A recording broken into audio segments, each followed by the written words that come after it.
etasi ikpere ekpere biko mere anyị onye mmemme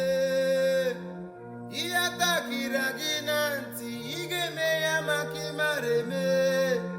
ewo biko Chukwuma tọọ ntị na naza n'ume ekpere kesi anyị n'obi pụta biko mere anyị ya n'oge ruo achọrọ ileta ndị ọya biko si n'oge bịawanuwe ebube Izrel amamihe ga-eme ya tinyejara ị ga-eme ya Chukwu mee ya ka ụwa niile were mara imere anyị ya Chukwu